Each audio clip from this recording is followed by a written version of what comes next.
अस्सलाम वालेकुम my YouTube family, कैसे हैं आप सब। उम्मीद करती हूँ सब खैरियत से होंगे। अल्हम्दुलिल्लाह मैं भी बिल्कुल ठीक ठाक हूँ।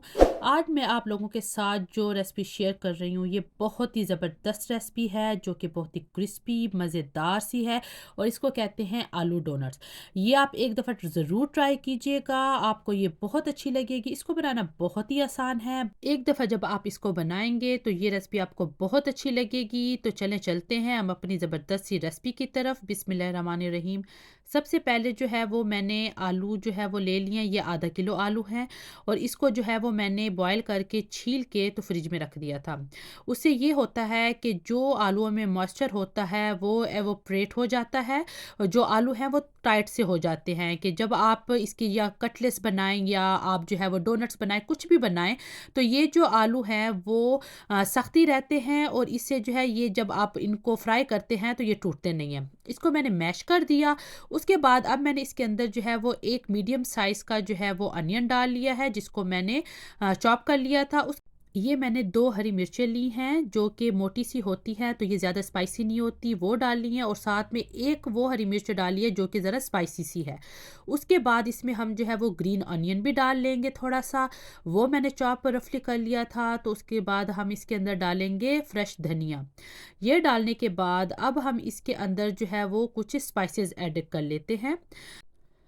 सबसे पहले जो है वो हम नमक डाल लेते हैं हस्बे ज़रूरत, उसके बाद ज़ीरा 1 टीस्पून, उसके बाद हमने डालने हैं पिंच जो है वो अजवाइन की हमने डाली है, हाफ़ टी स्पून हमने लाल मिर्च डाली है।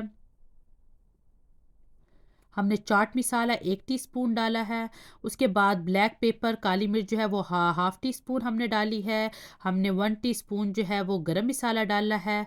उसके बाद हम इसके अंदर डाल रहे हैं 1 and half table spoon cornflour और 1 and half table spoon rice flour. अगर आपके पास चावल का आटा नहीं है तो आप मैदा भी यूज़ कर सकते हैं। अगर आपके पास चावल का आटा भी नहीं है और कॉर्नफ्लोर भी नहीं है तो आप जो है वो 3 चम्मच मैदे के भी डाल सकते हैं। इससे क्या होता है कि इससे जो है वो हमारे जो ये डोनट्स हैं ये आपस में जो है वो जुड़ जाएँगे, हम जो है ये टूटेंगे नहीं, तो ये आप ज़रूर डालिएगा।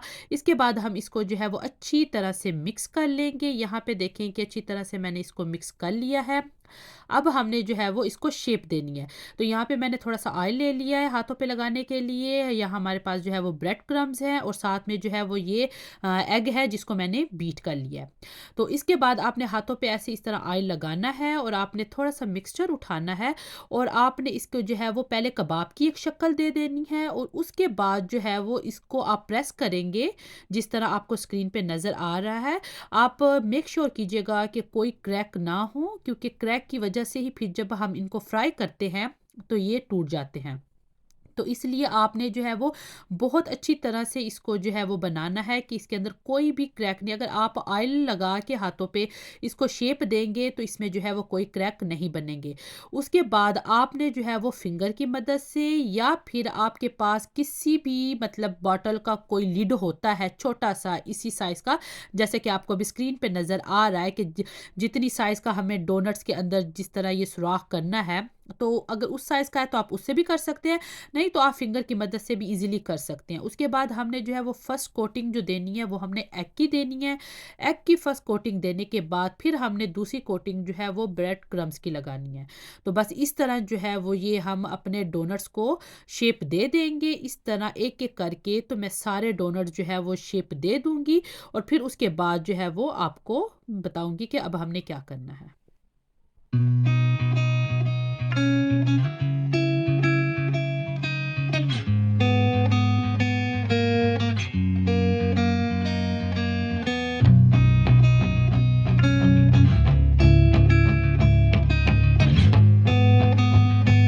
यहाँ पे जो है वो मैंने सब डोनट्स को शेप दे दिया है, तो अब मैं आधे घंटे के लिए इनको फ्रिज में रख दूंगी और उसके बाद हम इसको फ्राई करेंगे। यहाँ पैन में मैंने जो है वो ऑयल ले लिया है, उसको हमने गरम कर लिया। ठंडे ऑयल में आपने इसको नहीं डालना। उसके बाद हमने जो है वो इसके अंदर जो है वो डोनट्स डाल लेने हैं। आप मेक श्योर कीजिएगा कि डोनट्स जो है वो उतने ही डालें ऑयल में जितने ईज़िली आ सकें। अगर आप ओवर कर लेंगे, मतलब कि इसमें अगर 4 से 5 आते हैं और आप उससे ज़्यादा डालेंगे तो ये जो है वो फिर टूटने का भी डर होता है। तो इसलिए आप उतने ही डालिएगा कि जितने ईज़िली ये फ्राई हो सके। तो हम इसको जो है वो 4 से 5 मिनट एक साइड से फ्राई करेंगे जब तक हमारा गोल्डन ब्राउन कलर नहीं हो जाता। तो यहाँ पे जो है वो ये देखें कि हमारा बहुत अच्छा माशाल्लाह से कलर आ चुका है। तो हम फोक की मदद से इसकी साइड जो है वो चेंज कर लेंगे और इस तरह हम दूसरी साइड पे भी जो है वो गोल्डन कलर आने तक इसको फ्राई करेंगे। अब देखें कि हमारे डोनट बिल्कुल भी नहीं टूटे हैं और बिल्कुल ना इनकी शेप ख़राब हुई है। यहाँ पे देखें बहुत ही ज़बरदस्त से जो है वो ये बन रहे हैं। आप इसको एक दफ़ा ज़रूर ट्राई कीजिएगा। इसको जो है वो आप एक दफ़ा बनाएं और अपने बच्चों को आप लंच बॉक्स में भी दे सकते हैं। आप जो है वो इसको एज अ स्नैक भी यूज़ कर सकते हैं। तो ये देखिए इजीली जो है वो ये आराम से आपके बन जाते हैं। इसमें कोई जो है वो ज़्यादा मेहनत की भी ज़रूरत नहीं पड़ती है। तो आप चाय के साथ भी अपने मेहमानों को ये सर्व कर सकते हैं। अभी जो बाकी डोनट्स थे मैं उनको भी फ्राई कर रही हूँ। तो यहाँ पे देखें कि हमारे ज़बरदस्त से जो है वो डोनट्स रेडी हो चुके हैं। ये इतने क्रिस्पी हैं कि अभी मैं आपको इनका साउंड भी सुनाती हूँ।